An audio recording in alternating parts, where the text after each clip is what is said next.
Les auditeurs ont la parole sur RTL.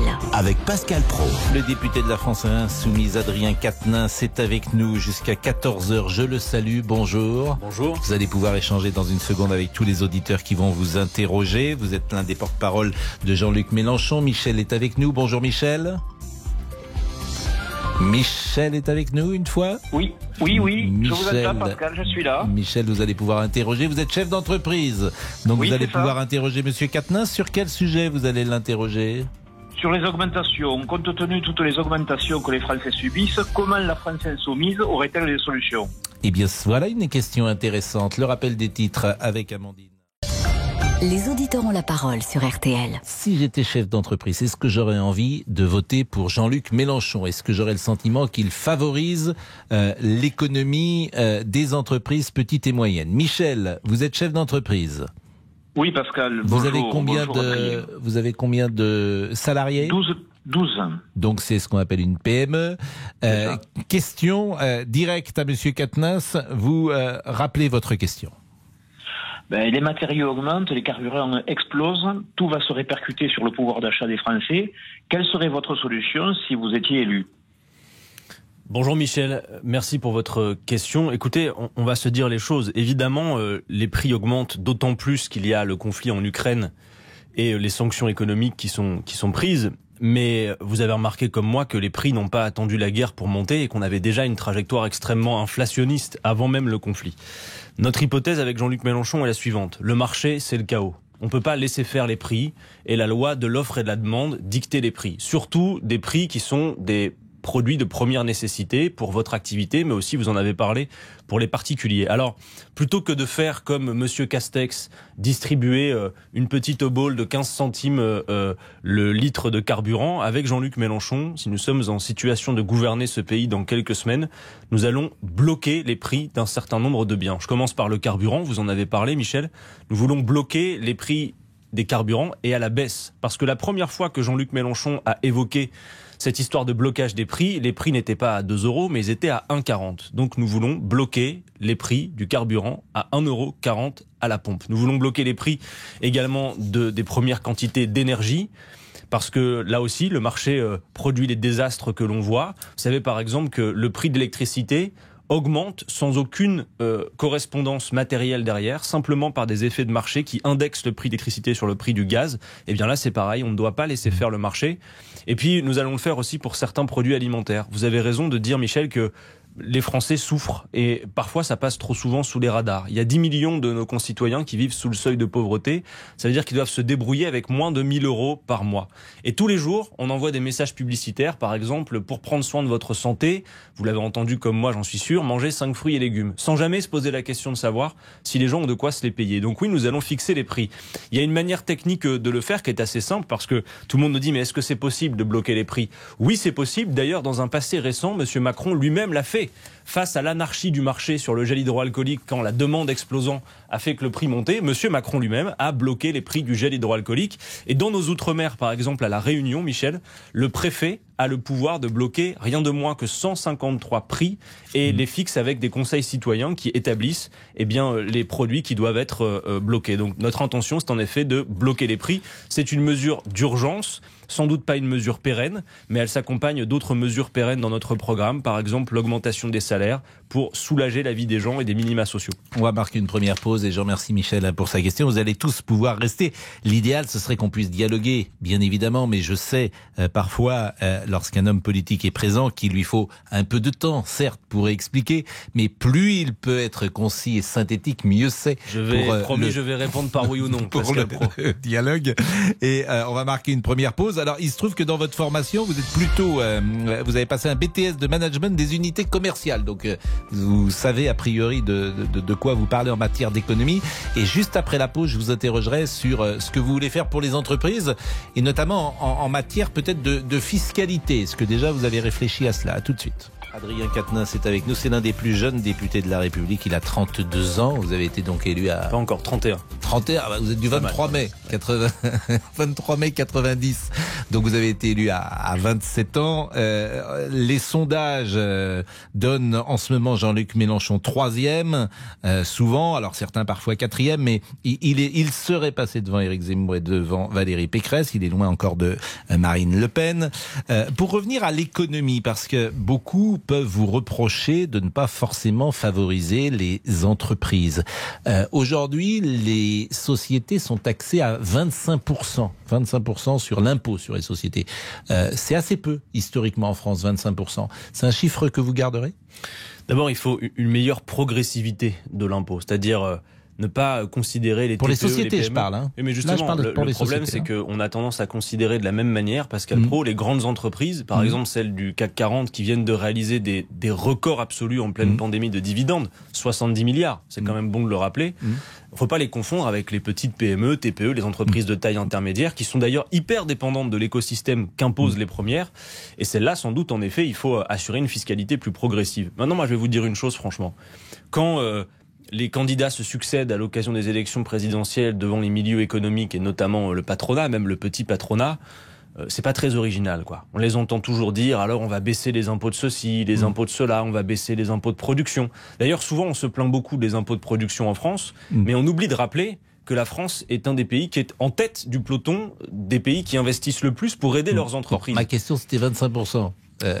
Oui, nous allons. Oui. Vous allez augmenter on va l'impôt sur les sociétés. Non, vous le gardez. Ce que l'on va faire, c'est améliorer la progressivité de la fiscalité, mais surtout pour les chefs d'entreprise qui m'écouteraient à cet instant, c'est sûr que ça n'est pas avec nous qu'on va simplement vous offrir des rabais comme ça a été fait avec la politique de l'offre depuis 30 ans. C'est-à-dire pour l'instant, la politique qui domine depuis 30 ans dans ce pays, Pascal Praud, c'est la politique de l'offre. C'est-à-dire on produit n'importe quoi, n'importe comment, du moment que ça coûte pas cher et que ça se vende, sans se soucier des objectifs que nous avons à accomplir. Je sens que j'avais du mal avec mes questions. Non, mais nous, et la deuxième chose qui m'intéressait, c'était... ce que nous offrons, nous, aux entreprises de ce pays, entendez ça, c'est de la visibilité, de la prévisibilité, par la planification écologique. Relever des grands défis, c'est plus important que de savoir si on doit baisser les impôts de ceci, les impôts de cela. C'est important pour ceux qui nous écoutent. Et d'autres choses, les dividendes aujourd'hui, c'est 30%. C'est ce qu'on appelle la flat tax. 30%. Non, les dividendes, c'est beaucoup plus que ça. La flat tax, elle est à 30%. La flat tax, c'est la fin. La flat tax, c'est la fin de la progressivité de l'impôt. Et ça, c'est un problème. Non, mais quand tu sors des dividendes, tu payes 30%. Et donc, nous, justement, Pascal Praud, nous allons rendre l'impôt plus progressif. Nous allons, en effet, abroger la flat tax. Il n'y a pas de raison que ça soit un taux fixe d'imposition. Voilà, c'est un taux fixe de 30%. C'est-à-dire que quand vous êtes chef d'entreprise, que vous voulez sortir des dividendes de votre entreprise, à ce moment-là, vous payez 30%, effectivement, d'impôt. Donc, vous augmenterez cela. Alors, mais c'est les auditeurs qui nous parlent. Pascal Praud, ça va pas augmenter pour tout le monde. On va améliorer la progressivité de l'impôt. Il n'y aura pas un taux fixe, en effet. Les petits vont payer plus petit et les gros vont payer plus gros.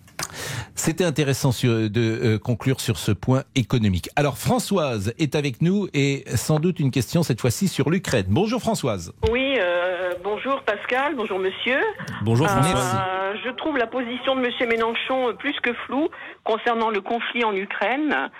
À un moment donné, on avait l'impression qu'il était plutôt proche de la Russie que des Ukrainiens. Et donc, voilà, je voulais savoir ce qu'il en était.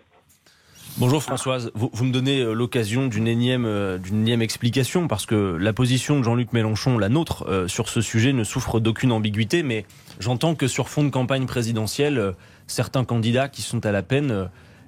procèdent à toutes sortes de calomnies qui rendent, j'en suis d'accord, les choses assez difficiles à comprendre. Écoutez, en l'espèce, face à la situation qu'on a sous les yeux, nos propos sont clairs. Vladimir Poutine a choisi la guerre, il en est le seul responsable, il a envahi le voisin, donc il contrevient au droit international, ça n'est pas acceptable. Il ramène en Europe, sur le vieux continent, un mode de règlement des conflits qu'on pensait révolu, la guerre, ça n'est pas acceptable. Donc il faut concourir à construire la paix. Et Jean-Luc Mélenchon le dit, mais supportez qu'il n'y a pas que Jean-Luc Mélenchon qui le dit. Je vais citer quelqu'un qui n'est pas de notre bord, et une fois n'est pas coutume, mais Nicolas Sarkozy, quand il est sorti il y a 15 jours de l'Élysée, il disait exactement ce que dit Jean-Luc Mélenchon, qui consiste à dire... Entre la guerre totale, entre puissances nucléaires ou la diplomatie, il n'y a pas d'alternative. Non, mais le problème de Jean-Luc Mélenchon n'est pas... Je m'explique parce que c'est quand même assez complexe. Non, mais c'est très complexe pour tout le monde. Mais ce que veut dire François, c'est que le problème de Jean-Luc Mélenchon, c'est pas ce qu'il dit aujourd'hui. C'est ce qu'il a dit hier. J'y viens, Pascal C'est Praud. ça J'y viens, qui percute, et c'est pour ça que Françoise dit c'est un peu flou. Non, mais ça ne l'est pas. Si vous supportez que je vous l'explique, vous verrez que ça ne l'est pas. Je veux bien. Donc, d'abord juste d'un mot, aujourd'hui, ce qu'il nous faut, c'est exiger le cessez-le-feu et le retrait des troupes russes d'Ukraine où elles n'ont rien à faire. Et pour cela, la bonne solution, c'est de sanctionner durement les oligarques et toute la petite clique autour de Vladimir Poutine pour l'isoler, le mettre en situation de revenir à la table des négociations, mais d'être extrêmement vigilant sur le fait que nous ne voulons pas, et je suis sûr, Françoise, que comme moi, vous ne le souhaitez pas non plus, que la France mette le doigt dans un engrenage d'escalade qui nous amènerait à une guerre totale. Alors maintenant, sur ce qui a précédé et ce qui nous a mené à ce conflit. Vous savez, Jean-Luc Mélenchon ne peut pas être taxé d'aucune complaisance avec le régime de Vladimir Poutine. Pour plusieurs raisons. D'abord, c'est que nous sommes écologistes et anticapitalistes. Et donc, en Russie, nous ne voterions pas pour Vladimir Poutine.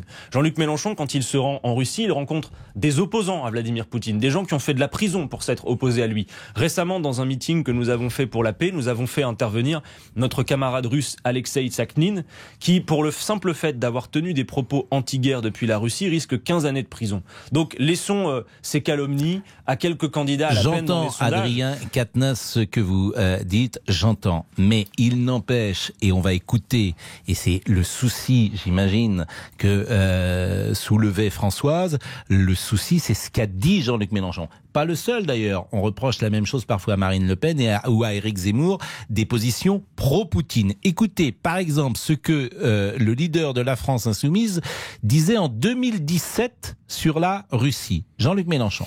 Il n'est pas vrai que la Russie soit une menace pour la paix du monde. C'est un mensonge. C'est un acte de propagande destiné à justifier un projet politique en Europe. Manifestement, il s'est trompé, parce que c'était un danger pour la paix du monde. Et c'est difficile aujourd'hui de dire le contraire. Je vous fais écouter maintenant ce qu'il disait en 2014, toujours Jean-Luc Mélenchon. Gardons-nous d'aller en rajouter sur le Disneyland habituel, le méchant monsieur Poutine d'un côté, et les très gentils gouvernements de Kiev, qui sont tout de même des gens aussi féroces qu'on peut l'imaginer. Après tout, ce sont quand même des néo-nazis pour une partie d'entre eux. Bon, c'est des néo-nazis. Donc, vous voyez, et il s'est trompé. Là, vous généralisez.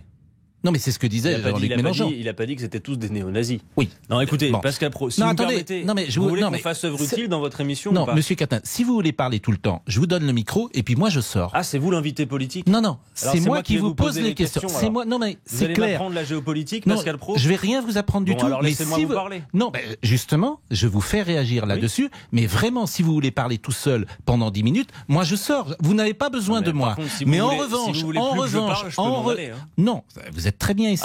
Mais en revanche, mais c'est moi l'invité politique. C'est vous l'invité, mais c'est moi qui pose les questions. C'est moi qui vais parler. C'est moi qui pose les questions. Vous avez une drôle de façon à la France insoumise d'imaginer le dialogue. Donc moi, je vous dis simplement, est-ce que... Mais je vous pose la question. Et elle serait déjà... La question, c'est Françoise qui me l'a posée. Elle serait déjà posée. Elle était très claire, la question. Elle serait déjà posée si vous ne m'interrompiez pas. Est-ce que Jean-Luc Mélenchon, ce qu'on peut comprendre d'ailleurs, il n'est pas le seul, s'est trompé quand il disait Vladimir Poutine n'est pas un danger pour la paix dans le monde. Monsieur Praud, là vous allez ouvrir vos écoutilles et vous allez voir. Monsieur Hollande disait aussi que la Russie n'était pas une menace. Monsieur Zelensky, le courageux président ukrainien, quelques semaines avant l'invasion de l'Ukraine par la Russie, disait « Oh là là, détendez-vous, il n'y a pas de risque imminent ». Donc que la France, y compris même Monsieur Macron, se soit trompé sur le caractère imminent d'une invasion, oui. Et nous n'avons pas, comme opposants, vous le supportez, les moyens de l'État pour évaluer la situation. Seul le président Biden, depuis les États-Unis, a été le seul à dire qu'il y avait un risque d'invasion imminente, ce que la France réfutait.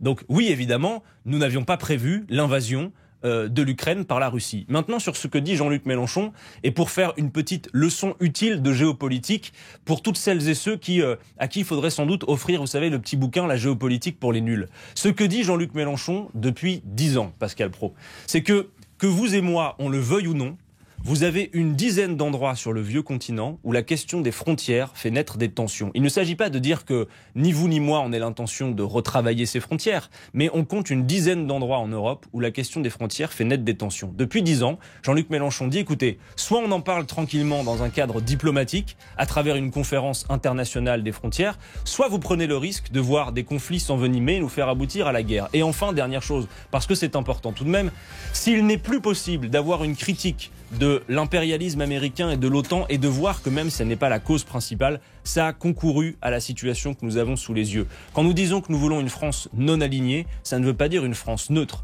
Quand Vladimir Poutine choisit la guerre, nous le condamnons avec la plus grande fermeté.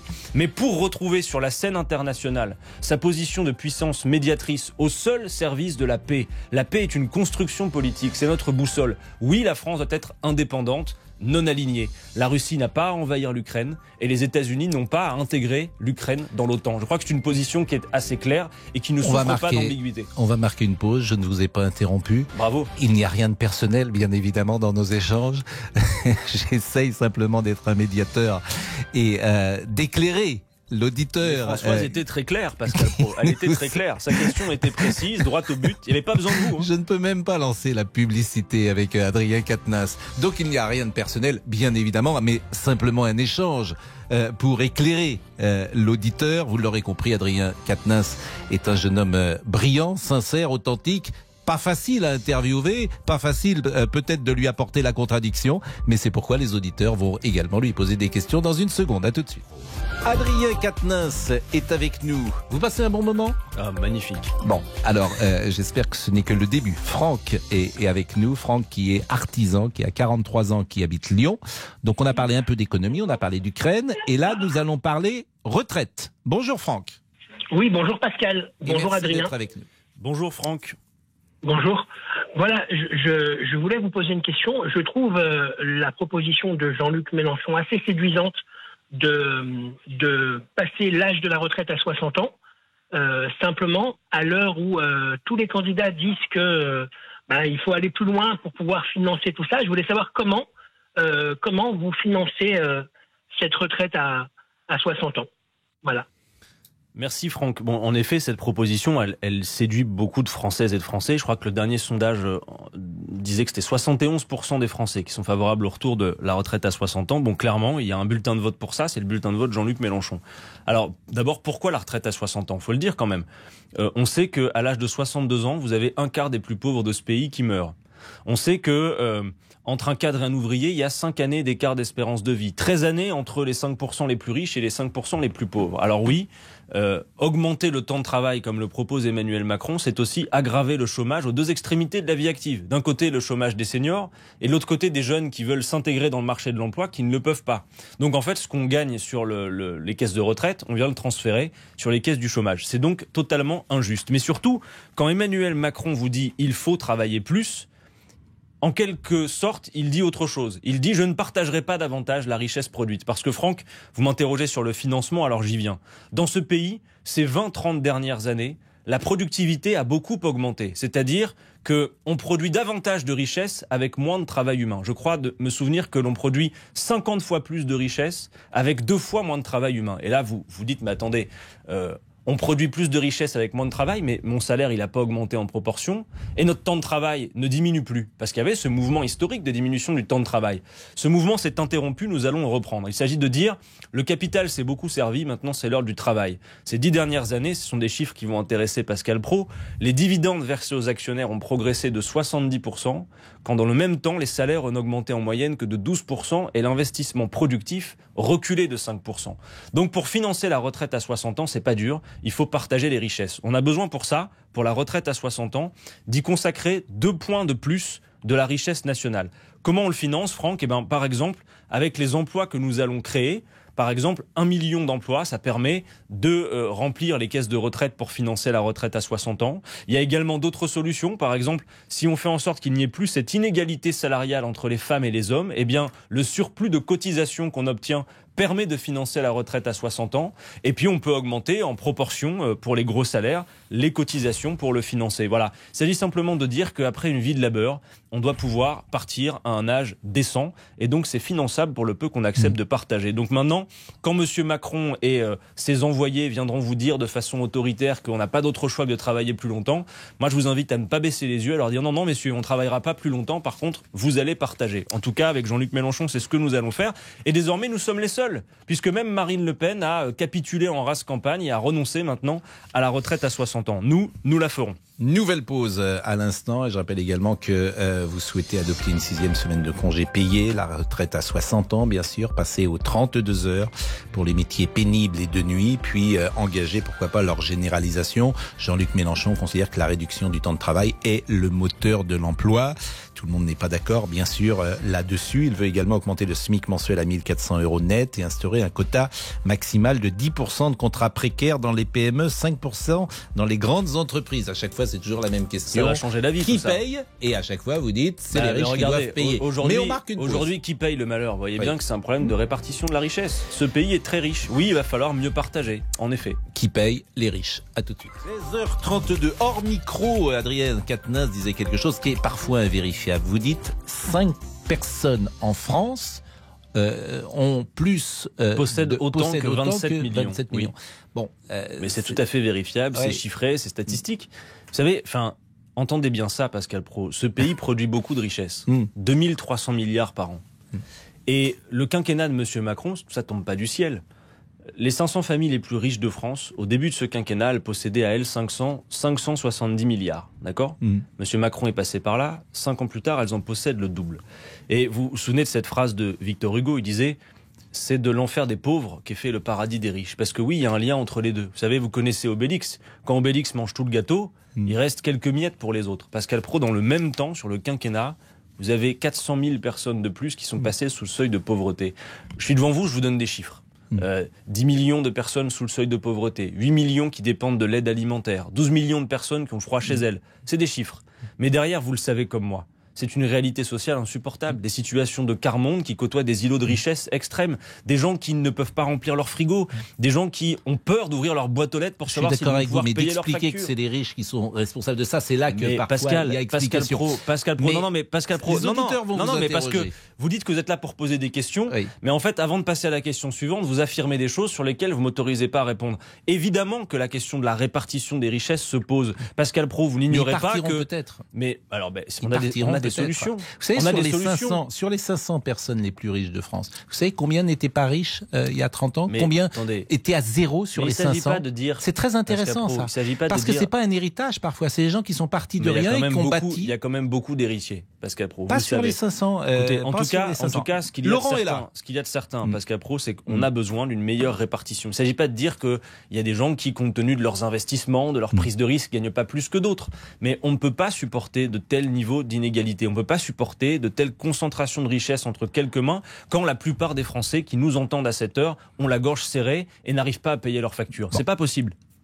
Les chefs d'entreprise font aussi travailler des gens, faut le répéter, parfois prennent des risques, faut le répéter. Et effectivement, on peut imaginer une meilleure répartition, notamment avec la participation qu'imaginait le général de Gaulle. Laurent est avec nous. Bonjour Laurent. Oui, bonjour Monsieur Quatennens, bonjour Monsieur Praud, bonjour aux auditeurs. Bonjour. Je ne veux pas être piégeux, Monsieur Quatennens, mais j'attends une réponse que vous allez me formuler. Au vu du problème corse qui ressurgit épisodiquement, quelle serait éventuellement la position de votre groupe politique, de votre parti? Seriez-vous contre un référendum d'autodétermination pour l'indépendance du peuple corse? Écoutez, bonjour Laurent. Bon, vous savez que nous sommes plutôt de tradition jacobine, donc pour nous cette question, elle va pas de soi. Mais nous constatons les choses et il faut les regarder. Les Corses ont par le passé, ils élisaient des élus des partis traditionnels. Désormais, on le voit, scrutin après scrutin, ils élisent des élus des mouvements autonomistes. Je crois qu'à l'Assemblée, c'est 3 de leurs 4 députés qui sont autonomistes. Donc on va pas pouvoir mépriser, forcer la main et tordre le bras. Il va falloir qu'on regarde en effet de manière sereine la situation. Et pour notre part, nous pensons avec Jean-Luc Mélenchon qu'il faut aller en effet vers un statut particulier qui est celui de l'article 74 de la Constitution qui permet l'autonomie.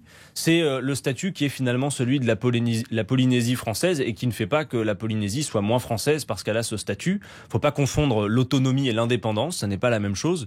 Mais en effet, même si ce n'est pas notre tradition de base, eh bien, à un moment donné, on s'incline devant la démocratie et quand le peuple vote à plusieurs reprises pour des élus autonomistes, eh bien, il faut bien voir qu'il y a une réalité démocratique et qu'on ne va pas passer notre temps à leur tordre le bras. Sinon, on va se retrouver dans des situations comme celles qu'on a connues, par exemple, en Calédonie, où c'est un vrai fiasco et ça n'est pas possible. On ne peut pas tordre le bras aux gens. La démocratie doit être respectée et donc il faut avancer sur ce sujet. Est-ce que vous êtes satisfait, Laurent, de cette réponse qui est plutôt claire? C'est-à-dire Merci pour votre réponse. Oui, tout à fait. Une tout forme à fait. d'autonomie. Alors, la limpide. difficulté, après, une fois que la Corse a demandé son autonomie, est-ce que le Pays Basque, est-ce que la Bretagne, est-ce que l'Alsace peuvent revendiquer? Non, mais on a le caractère particulier parce qu'elle prend des territoires insulaires. Il y a une réalité géographique tout de même. Oui, mais par exemple, le statut de résident, et on en parlait tout à l'heure dans le journal de 12h30, il faut justifier 5 années de résidence en Corse pour pouvoir acquérir un logement. Il faudrait, en tout cas. C'est une demande des autonomistes.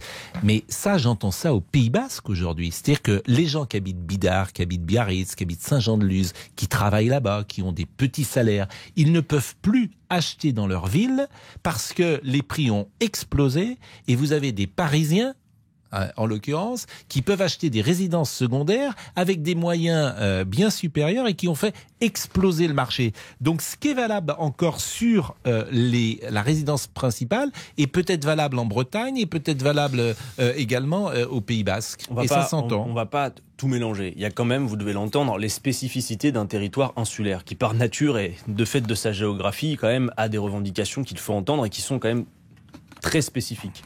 Bon, pour le reste, ce que vous évoquez sur le Pays Basque, on parlait tout à l'heure de blocage des prix. Moi, je pense aussi que sur le prix de l'immobilier, le prix des loyers, le prix du foncier, il y a un vrai sujet. Parce qu'on le voit, même dans certaines villes. Regardez à Paris, combien prend le prix du mètre carré en très peu de temps. Il y a des réalités, encore une fois, de marché qu'on ne peut pas laisser faire. Donc vous allez bloquer peut-être les prix par exemple, sur les prix des loyers, oui, il faudrait y réfléchir en effet. Oui. Mais vous savez, vous avez l'air d'être surpris avec cette idée de blocage des prix. Peut-être que vous êtes un partisan du marché, je vous laisse ça pour vous. Moi, ce que je vois, c'est que jusqu'en 1986, dans ce pays, les prix étaient régulés. Oui, et qu'on ne peut pas laisser faire des effets d'offre et de demande qui nous poussent à l'anarchie. C'est la pagaille dans ce pays quand même. Il est temps d'y remettre un peu de contrôle, oui. On va marquer une pause. Quand je dis je suis comme tout le monde, ça veut dire que je n'ai pas d'idéologie et que je suis plutôt pragmatique et que je cherche la meilleure solution pour mon pays. C'est ça que ça veut dire. Monsieur Quatennens est avec nous. On va parler des sondages. On parlera peut-être encore de fiscalité. Parce que, par exemple, Georges Marchais disait jadis au-dessus de 40 000 francs, je prends tout. Eh bien, vous, par exemple, en matière de héritage et de succession, au-dessus de 12 millions d'euros, ce qui est une coquette somme, vous en conviendrez. Très peu de monde. Bien sûr. Mais vous prenez tout quand même. À tout de suite. Les auditeurs ont la parole. Pascal Praud sur RTL. Dans la vie, on n'a pas tous cette collègue qui nous dit... Ah non, mais c'est indispensable. Car le robot cuisine multifonction satisfait ou remboursé pendant 2 mois est en ce moment chez Aldi à 59,99 €. Oui, ce fameux... Ah non, mais c'est indispensable. Qui vous permettrait de mixer, hacher, mélanger, râper, tout en gardant les bras croisés. Mais puisque maintenant on vous l'a dit, vous pouvez y aller vous aussi chez Aldi. Aldi, place aux nouveaux consommateurs. 30 centimes de contribution recyclage, offre valable jusqu'à épuisement des stocks, disponibilité et infos sur aldi.fr. Je te vois venir, toi, avec ton petit sourire. Je peux rien te cacher, hein. Je te connais par cœur. T'as toujours le même sourire quand tu réserves ton entretien sur citroën.fr. Disons qu'un entretien effectué par des experts de la marque, y a de quoi être contente, non? En ce moment, pour tout entretien réservé en ligne, profitez de 10 € de remise tous les 100 € d'achat, ainsi que d'1 an d'assistance offert. Détendez-vous, Citroën s'occupe de tout. Citroën. Offre non cumulable, réservée aux particuliers, valable jusqu'au 30 avril dans le réseau participant. Détails sur citroën.fr. Bonjour les beaux jours chez Caseo. Jusqu'à moins 30% sur vos projets menuiserie. C'est le moment de profiter de nos portails, pergolas, storban ou l'électroménager offert pour votre future cuisine. Et ça, c'est carrément beau.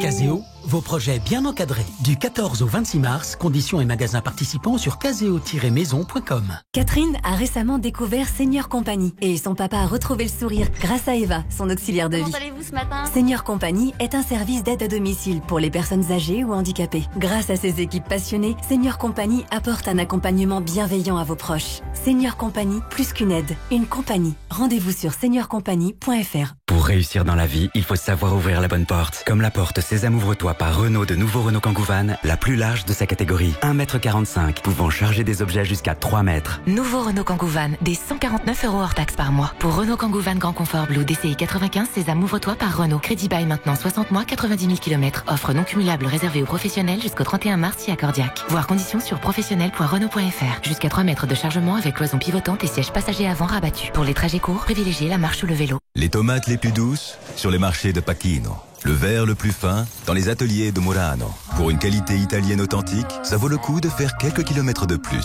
Chez Poltrone Sofa, sur votre nouveau canapé, remise kilométrique. 5 € de réduction pour chaque kilomètre entre chez vous et chez nous. En plus, jusqu'à samedi, les nouveaux modèles de la collection sont à metà prezzo. En français, ça veut dire à moitié prix. Poltrone Sofa, authentica qualità. Et voilà. Moitié prix, qualité authentique. Vérifiez conditions et disponibilité en magasin. Professionnel de la coiffure et de la beauté, du secteur des services ou du bâtiment? Vous recherchez une expertise comptable, juridique, fiscale ou sociale? Vous souhaitez aussi être conseillé et orienté pour développer votre activité grâce au digital ou aux nouvelles technologies? Faites appel à un conseiller Serre France pour vous accompagner dans la création, la gestion ou le développement de votre entreprise. Rejoignez-nous sur serrefrance.fr.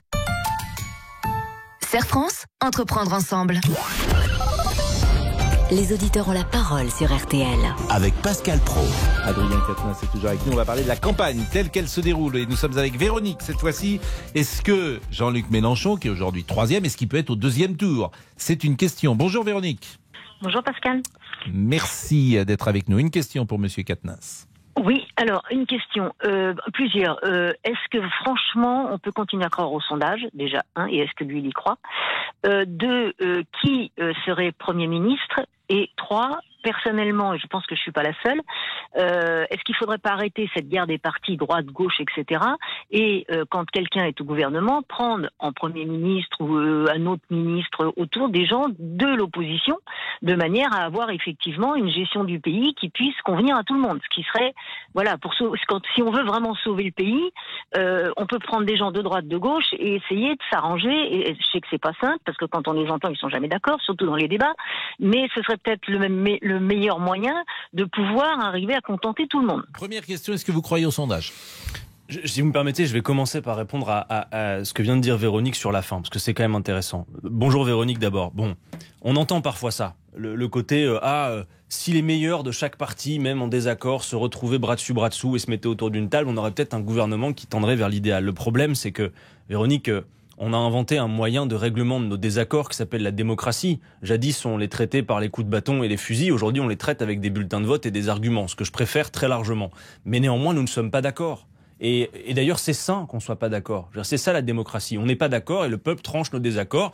Et après le résultat, même si vous n'êtes pas d'accord avec ce qui en sort, vous vous inclinez. Mais le peuple choisit. Voilà. Et évidemment que là, les questions sont extrêmement clivantes. La retraite, c'est 65 ans avec M. Macron ou 60 avec Jean-Luc Mélenchon? Le SMIC, on l'augmente à 1 400 € ou donc ça ne serait pas possible. Donc Deuxième, en effet, ça est-ce que vous croyez possible. au sondage? Alors sur les sondages, incontestablement, ils donnent à voir des tendances. Ils participent aussi assez, il faut le dire, finalement du dessin d'un paysage politique.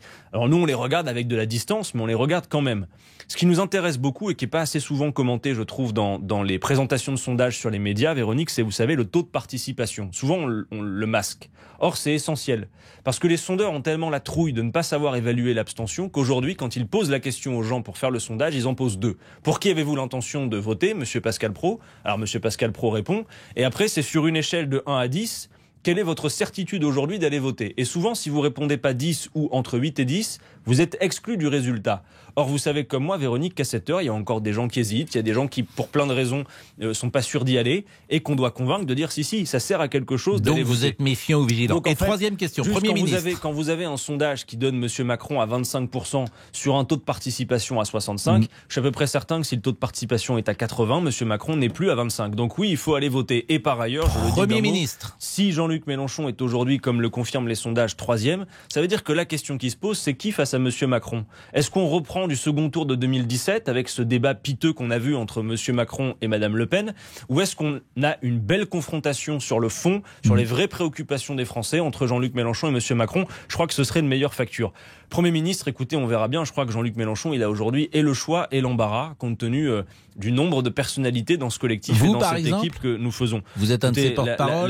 La question est encore très prématurée. Il y a plusieurs personnes qui, en effet, pourraient prétendre. Et d'ailleurs, nous sommes prêts à gouverner. Et nous avons pour ça une équipe qui est disponible et que je crois vous avez commencé à connaître dans ces 5 années. Nous étions Adrien Quatennens, à partir de quelle somme mensuelle de revenus vous considérez qu'on est riche en France? Écoutez, la question ne se pose pas en ces termes. Je vais vous répondre sur la fiscalité. Vous savez, c'est très clair. Ça, c'est pas gentil, parce que c'est pas gentil pour mes questions. Si, c'est intéressant. Ce que je vois, c'est que... Est-ce que quand on gagne 5 000 euros, pour vous, on est riche? Aujourd'hui, oui. D'accord. 5 000 euros, on est assez riche. C'est en effet un beau salaire, vous voyez. Moi, ce que je veux vous dire, de manière assez simple... C'est pas la même chose. C'est un bon salaire. Moi, je pense qu'on n'est pas riche. Je pense que c'est un bon salaire, en revanche. Compte tenu de ce qu'est le revenu moyen, compte tenu de ce qu'est le niveau du seuil de pauvreté, si on peut considérer qu'à 5 000, on est à l'aise. C'est pourquoi je vous pose la question. Vous savez que, y compris pour les auditeurs qui nous entendent à cette heure, vous savez que par exemple, dans les très grandes sociétés, et encore une fois, je ne les confonds pas avec les petites, l'écart des salaires entre le plus petit et le plus haut, par exemple, le CAC 40, c'est de l'ordre de 1 à 240. Qu'est-ce qui justifie que quelqu'un gagne 240 fois ce que je rejoins là-dessus. Alors, Pascal Praud, juste d'un mot. Pour la fiscalité. Raison. Si Jean-Luc Mélenchon est au pouvoir dans quelques semaines, sur la fiscalité, ça produit l'effet suivant. Nous allons passer des 5 tranches d'impôts actuelles à 14 tranches pour lisser l'effort entre tout le monde, parce qu'aujourd'hui, c'est la classe moyenne qui porte tous les bagages sur son dos. Qu'est-ce que vous appelez la classe moyenne? Ça va produire un effet, j'y viens. L'effet est le suivant. Si vous gagnez moins de 4 000 euros par mois, et ça concerne beaucoup de monde dans ce pays, Pascal Praud, vous paierez moins d'impôts avec Jean-Luc Mélenchon. Voilà une chose qui devait être dite et qui est très loin de la caricature selon laquelle les impôts vont monter pour tout le monde. Non, les petits vont payer petits. Par contre, oui, je le dis et je l'assume devant vous, les gros vont payer pour au-dessus de 4 000, on est gros. Eh bien, de fait, au-dessus de 4 000, progressivement, on paiera davantage. Mais il y a beaucoup de gens que ça va soulager et c'est nécessaire, y compris pour l'économie. Mais vous avez réfléchi, par exemple, les 14 tranches, la tranche la plus importante, c'est combien? J'ai pas les chiffres en tête, je vais pas dire de bêtises, je crois que c'est au-dessus de 300 000, 400 000. Je vais pas vous dire de bêtises parce que je l'ai pas exactement en tête. Mais oui, il y a... Et d'ailleurs, c'est bien de le rappeler, quand on dit au-dessus de tel montant, on prend 90% par exemple, les gens disent quoi, 90% d'impôts? Non, sur la tranche supérieure. Bien sûr. Évidemment, mais il faut le rappeler parce qu'il y a des fois de la confusion là-dessus aussi. Je me permets juste de donner un petit rendez-vous.